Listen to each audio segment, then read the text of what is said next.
Bom, meninos, vamos aqui agora para mais um capítulo. Mais uma vez, olá para vocês, né? E agora a gente vai entrar aí no capítulo 5, onde trata das doenças bacterianas, né? Então, ele vem trazendo esse capítulo uma série de doenças, né? Obviamente causadas todas elas por bactérias, e ele vem trazendo a descrição da doença, um caso, diagnóstico, tratamento, tá? Período de incubação, todos esses aspectos aí para a gente trabalhar, tá bom? Então, a primeira doença é a hanseníase, que a apostila nos traz. É uma doença que a gente sabe infecto-contagiosa, crônica, curável, né? A gente sabe que a hanseníase hoje ela já tem cura. É a antiga famosa lepra, né? Temos até hoje lá a Vila dos Leprosos, né? Ainda existe, na verdade, assim, muito preconceito, mas que reduziu muito, né? Hoje, como é uma doença curável, né? Então, minimizou muito esse preconceito. Então, é uma doença curável causada por um bacilo, lembra que é um bacilo, um bastãozinho, uma bactéria, né? Chamada de bacilo de Hansen, porque quem descobriu foi Hansen, por isso o nome da doença, hanseníase, né? Capaz de infectar grande número de pessoas, mas poucos adoecem, né? Por conta da baixa patogenicidade. No caso, tudo que manda aqui é a imunidade, né? Um caso de hanseníase definido pela OMS é uma pessoa que apresenta um ou mais critérios dos listados a seguir, né? Que critérios são esses? Vamos ver aqui agora, né? O paciente precisa ter lesão de pele com alteração de sensibilidade, né? Espessamento dos nervos periféricos acompanhados de alteração de sensibilidade e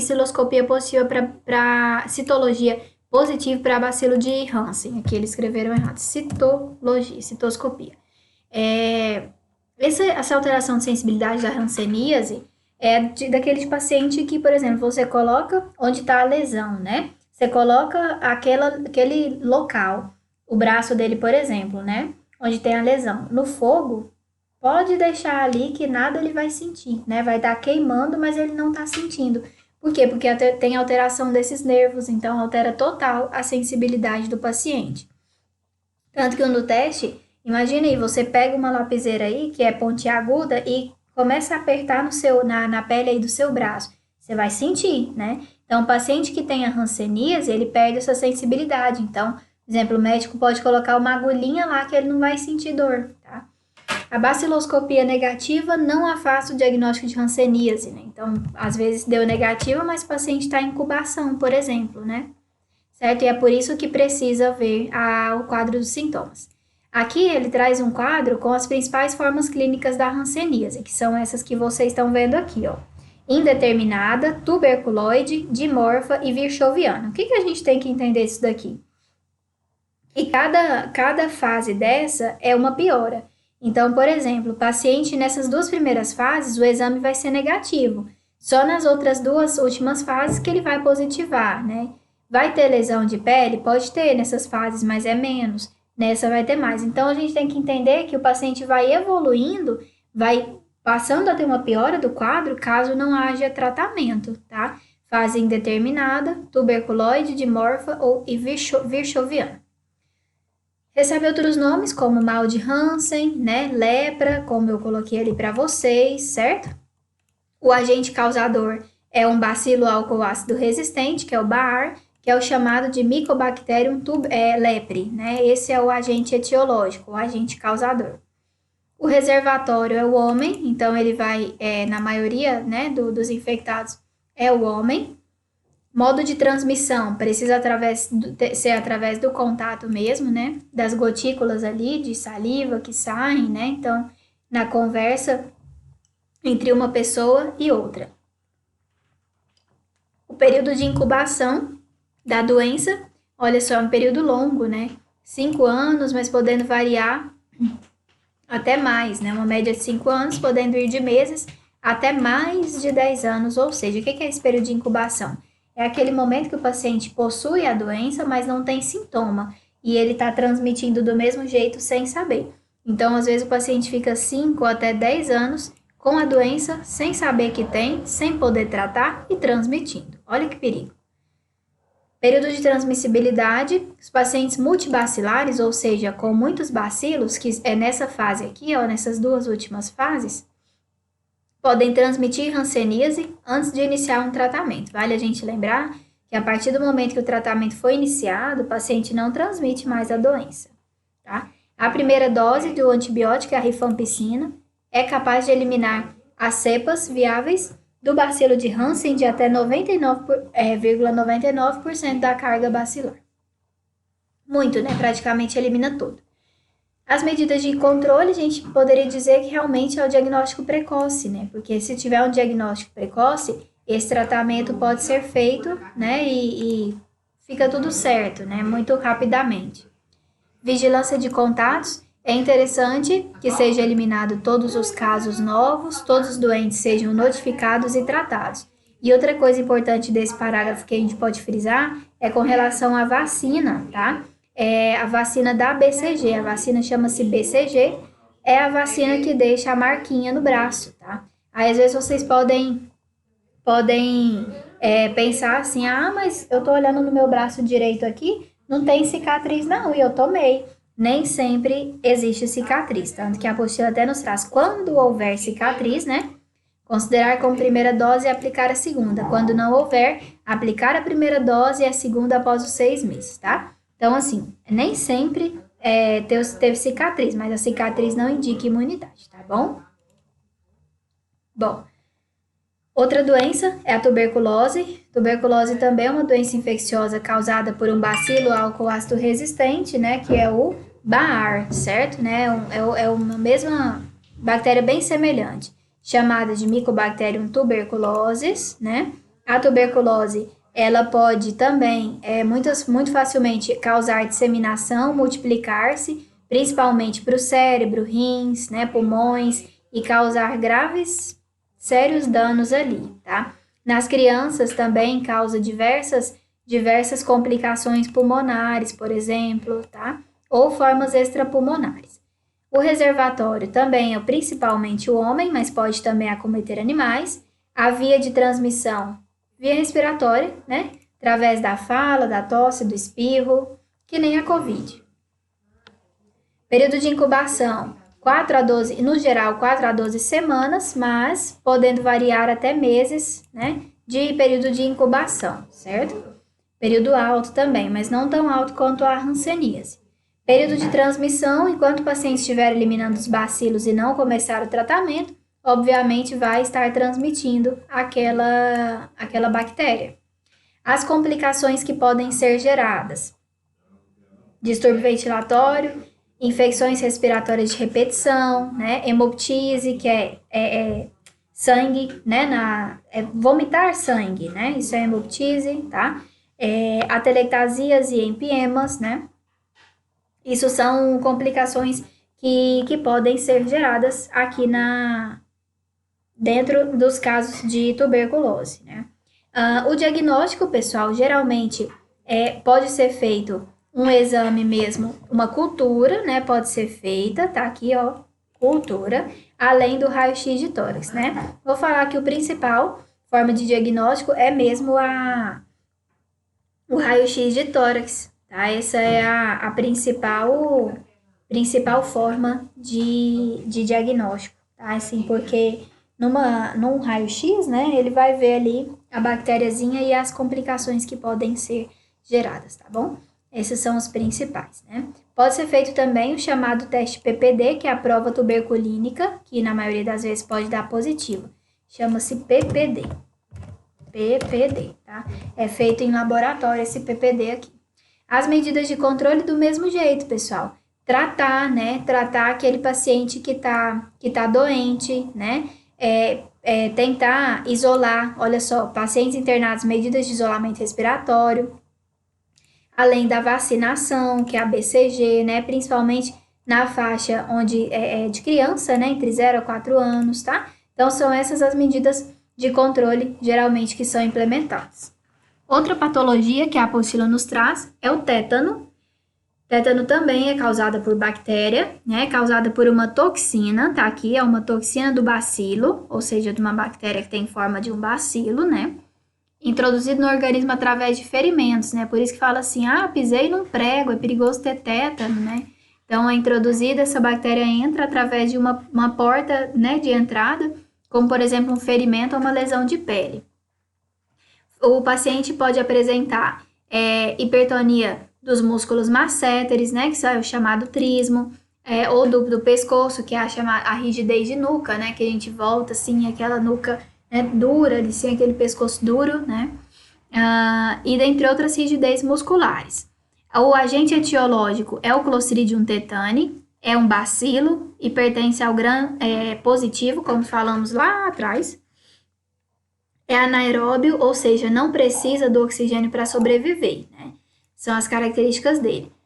O reservatório, homem e animais, principalmente homem, mas o animal também pode ter tétano, né?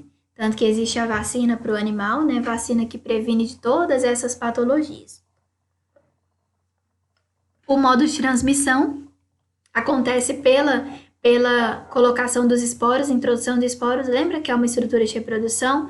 Esporos naquele ferimento ali, tá? Como presente, por exemplo, na terra, na poeira, nas fezes, né? Geralmente é essa porta de entrada. O período de incubação, dias, né? Bem menor esse período de incubação, então de 2 a 21 dias, mas em torno dos 10 dias, né? Tipo a Covid, né? Em torno ali de 2 semanas. Né? Período de transmissibilidade. Tétano, isso aí é legal a gente grifar. O tétano não é contagioso, então ninguém passa tétano para ninguém, tá? Então, tétano, né? Se eu posso ter tétano e posso estar conversando com vocês, que eu não vou passar o tétano para vocês. As complicações, o paciente pode ter uma parada cardiorrespiratória, disfunções respiratórias, outros tipos de infecção, né?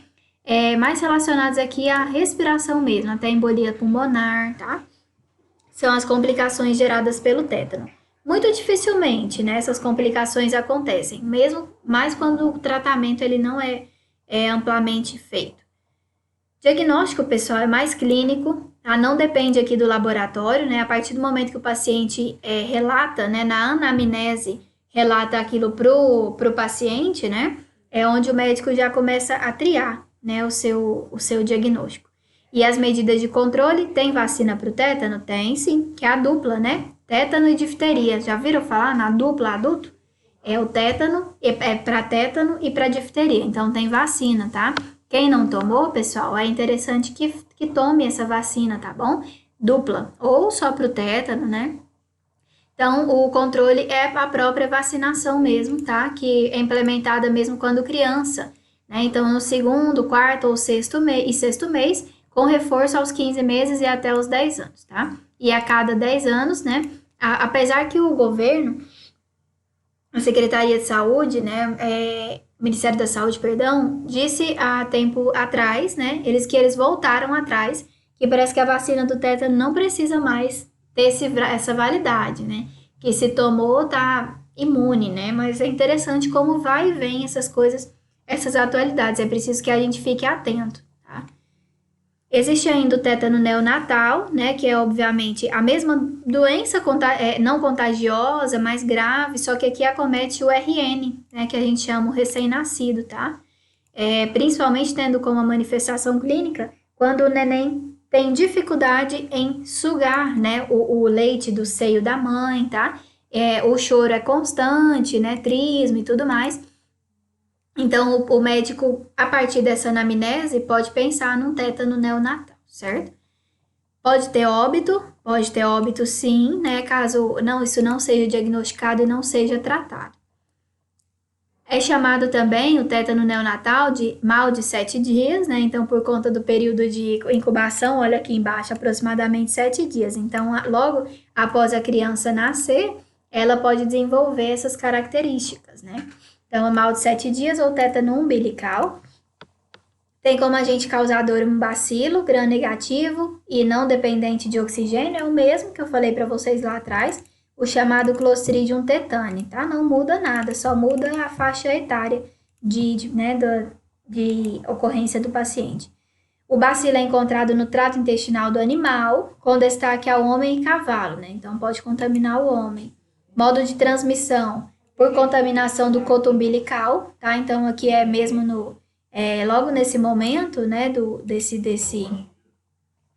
coto umbilical, que é quando, logo após, né, o nascimento, é quando o neném pode adquirir, né, vir a ter o tétano, né? O coto umbilical, só para quem não sabe, né, o que liga o bebê, a mãe ao bebê, né, o bebê à mãe, durante a gestação. E aí, no momento de corte, às vezes desse coto umbilical, né, pode ser que exista a transferência de bactérias nesse momento ali, certo? Por isso é chamado aí de mal de 7 dias, tá? Então, assim, é por isso a importância também da esterilização dos equipamentos médicos, né? Tesoura, fios, né? E tudo mais que é utilizado, porque no corte, às vezes, desse coto umbilical, pode ser que haja a transmissão da bactéria, ok? As complicações geradas geralmente são asfixia, né? A criança pode até virar óbito por asfixia, além de um quadro de hipertensão arterial, desenvolvido muito rapidamente, uma parada cardíaca, né? Então, assim, diversas complicações, tá? Que a criança pode vir a desenvolver em decorrência disso. E o diagnóstico, mais uma vez eu repito, eminentemente clínico, né? Então, pela anamnese que a mãe relata ao médico. Medidas de controle, mais uma vez, voltamos a frisar, vacina, né, pessoal? Vacina. E agora aqui, não da criança, porque a criança ainda mal nasceu, né? Mas a vacina da mulher. Então, olha só, vacinação de 100 das mulheres em idade fértil, né, entre 15 a 49 anos, gestantes ou não, tá? Então, a vacina é o mais eficiente, é o mais eficaz, certo? Bom, vamos para mais um tipo de patologia, né, que é a sífilis. Só estava vendo aqui que eu não tô vendo a difteria, né, pessoal, mas eu queria falar junto com o tétano. Qualquer coisa eu vou acrescentar a vocês. A sífilis e a sífilis congênita. Aqui a gente vai falar dos dois grupos, tá? Então, a sífilis adquirida é uma doença congênita, pode ser congênita ou não, né? Infecto-contagiosa, sublinhar esse pedacinho aqui, infecto-contagiosa, sistêmica, de evolução crônica com manifestações cutâneas temporárias, provocada por uma bactéria chamada de espiroqueta, tá? Então, essa espiroqueta é aquela que eu mostrei para vocês lá em cima, no vídeo anterior, que tem um formatinho espiraladinho, tá? A evolução e a manifestação dela é bem cutânea. A sífilis, eu mais embaixo, se não me engano, eu dei uma olhada e vinha falando, mas eu vou comentar aqui. A sífilis é chamada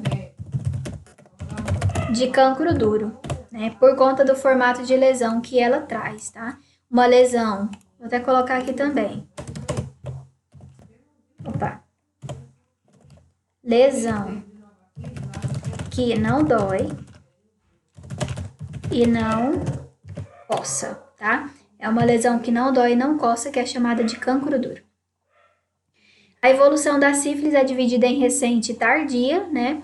Aí a gente tem a sífilis congênita, que é aquela adquirida, né, também através da mãe para o filho, e a sífilis adquirida mesmo, sem ser a congênita, adquirida no decorrer do tempo, né, ao longo da vida, que é adquirida de forma sexual mesmo. A sífilis, até vou colocar outra coisa aqui, a sífilis é considerada uma IST. Hoje a gente não fala mais DST, fala-se IST, que significa infecção sexualmente transmissível, certo? Porque nem toda doença se transforma, nem toda infecção se transforma em doença. Então, a sífilis é adquirida de forma sexual, daí a importância do uso do preservativo para a prevenção, né, da sífilis, por exemplo, tá? Então, na sífilis congênita, há uma infecção fetal por via hematogênica, ou seja, através do contato, né, que o feto tem com o sangue da mãe, tá? Em geral, a partir do 4º mês de gestação. A sífilis adquirida recente é aquele tipo de sífilis adquirida no 1º ano da evolução, do período de desenvolvimento imunitário. Até aqui, vamos para a gente entender, né? Aquela sífilis que surge logo, né? Sem ser a tardia. Essa sífilis primária caracteriza-se, então, por apresentar, é a primeira fase, digamos assim, por apresentar isso que eu disse para vocês, que é o cancro duro, que surge em 1 a 2 semanas, certo? Esse cancro duro desaparece sozinho em torno de 4 semanas, sem deixar cicatriz, olha só. Olha só que coisa, né? Evolui essa doença. O problema, pessoal, da sífilis, antes de eu terminar de ler, o problema é o seguinte: o paciente vê algum tipo de lesão, né, no seu órgão genital, ele vê lá como se fosse uma verruguinha, uma espinha que está nascendo, né?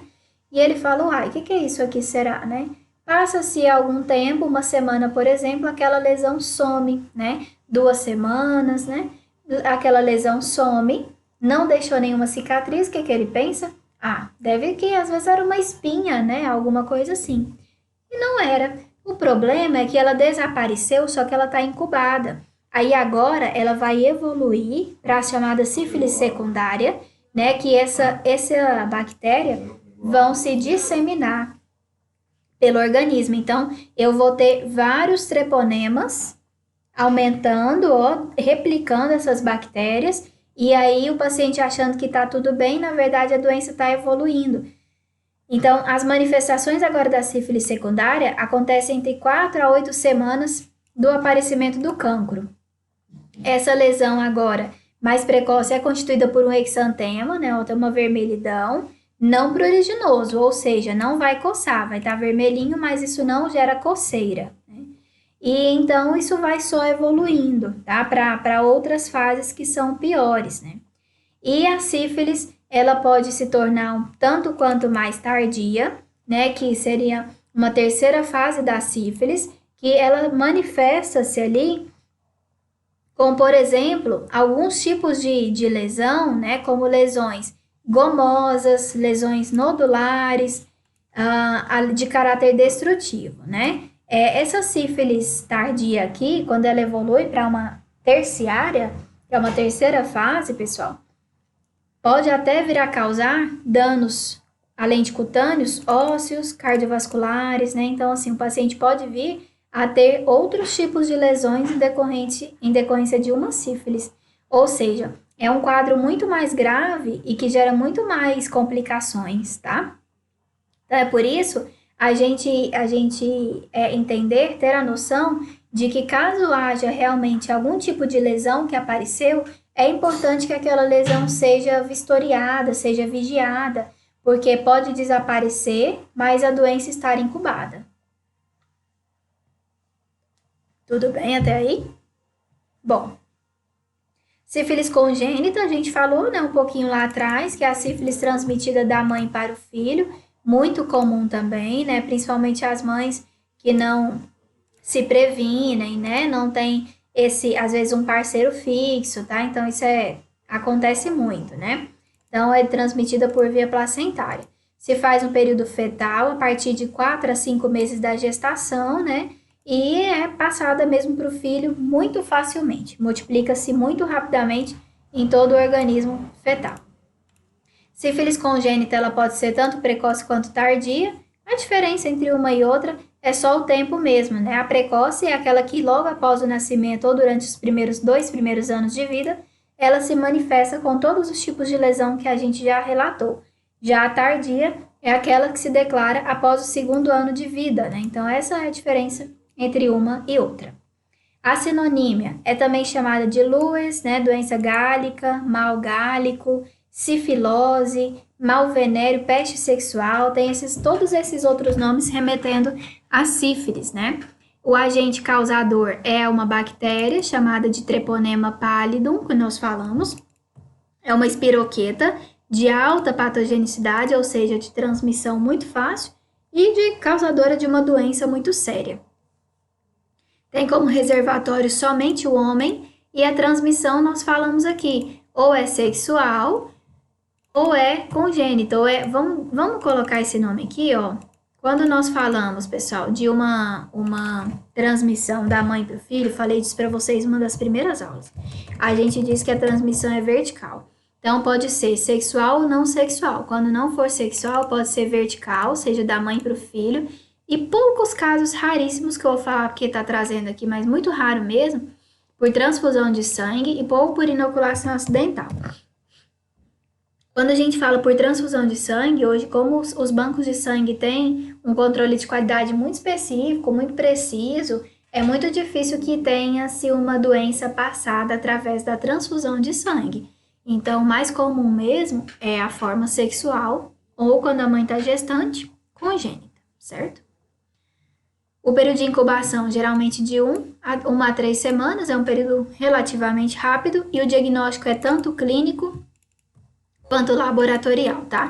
Dentro do laboratório existem 2 exames, que são esses aqui que eu vou falar em resumo para vocês, que é o VDRL e o FTA-ABS. Esse VDRL é um teste mais rápido que a gente chama de triagem. Quando esse daqui positiva, o médico muitas vezes pode passar o FTA-ABS, que é o teste confirmatório. É como se a gente estivesse falando da COVID, sabe? Que tem o teste rápido e o outro confirmatório, né? Que é o teste rápido e a RT-PCR. Se o D acusou no teste rápido, pode fazer a RT-PCR para confirmar.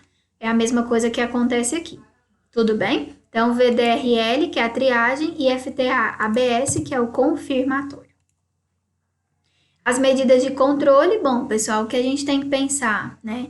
É que até a apostila nos traz aqui, né, como medidas de controle, eliminar a sífilis congênita, né? Para isso é necessário que seja feito um pré-natal adequado, né, para a mãe ser tratada, além da interrupção da cadeia de transmissão, ou seja, diagnosticando e tratando o paciente doente, e o aconselhamento, ou seja, aquelas orientações às práticas sexuais, uso de preservativos, né, aconselhamento e tratamento dos parceiros, e, num modo geral, mesmo educação em saúde. Então, acho que a sífilis é uma das mais fáceis, ele como uma IST, uma prevenção muito tranquila, né? Porque a partir do momento que existe, né?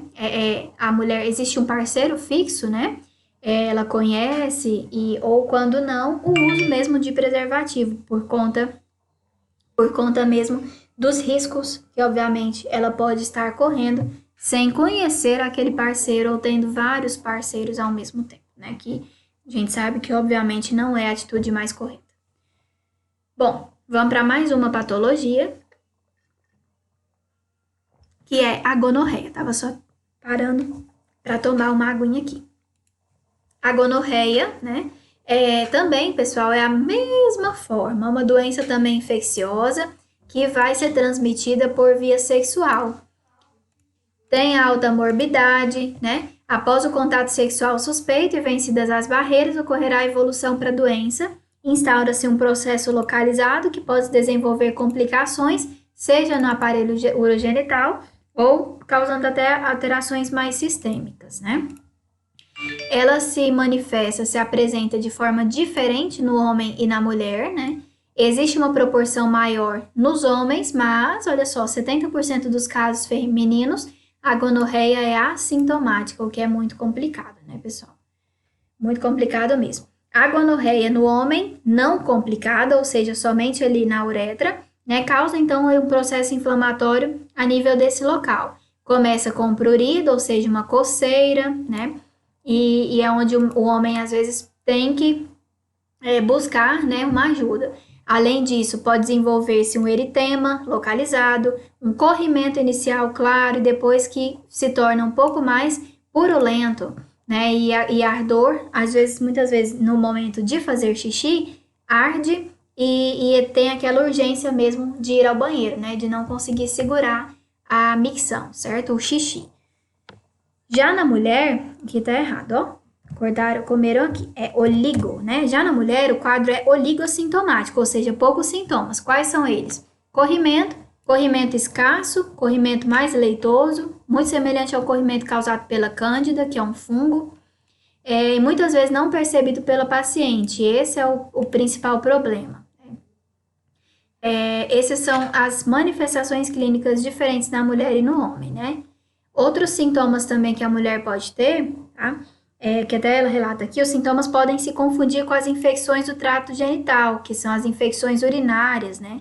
E se caracterizam pelo aumento da frequência urinária, disúria, que é a dor ao urinar, e a secreção vaginal mucoide, né? Que estou dizendo para vocês, que é esse corrimento mais purulento aí, certo? Então, pode ser muito confundível com uma infecção, somente, né? Ou até com a cândida. Tem outros nomes, como blenorragia, blenorreia, além de esquentamento, pingadeira, fogagem, né? Vários nomes aí bem diferentes, tá? Todos remetendo à gonorreia, né? Mas o mais conhecido mesmo acho que é a própria gonorreia. O agente etiológico é a Neisseria gonorrhoeae, que eu falei para vocês lá atrás, que é um diplococo, lembra? 2 coquinhos juntos, e é um bacilo gram-negativo. E é um coco gram-negativo, perdão. O reservatório é o homem, então acomete somente o homem. Modo de transmissão nós falamos, unicamente via sexual. Período de incubação bem curto, cerca de uma semana, quase uma semana. E a transmissibilidade, obviamente, se o paciente não é tratado, pode ser transmitida durante meses ou anos, né? Então, às vezes o paciente tem a doença, não sabe que a tem e tá ali, ó, transmitindo, né? Passando. O diagnóstico é clínico, né? Clínico e laboratorial, mas nesse momento aqui, pessoal, a maior parte do diagnóstico é feito clínico mesmo, quando o médico observa todos aqueles sintomas e sinais que eu falei para vocês, tá? Corrimento e tudo mais. Às vezes ele pode pedir o laboratório somente para confirmar, e aí ele vai ver esse tipo de bactéria, cocos, né? Os diplococos agrupados aos pares, né? Que é o jeito que essa bactéria vai ser encontrada, certo? Bom, pessoal, para não ficar muito extenso o vídeo, eu vou parar por aqui e vou iniciar num próximo falando sobre as doenças diarreicas, né, agudas, e já a gente encerra a cólera e por fim aqui o botulismo. Aí a gente encerra o capítulo, mas para não ficar tão extenso para vocês, eu vou parar o vídeo aqui e vou iniciar um novo, tudo bem? Obrigada e até agora.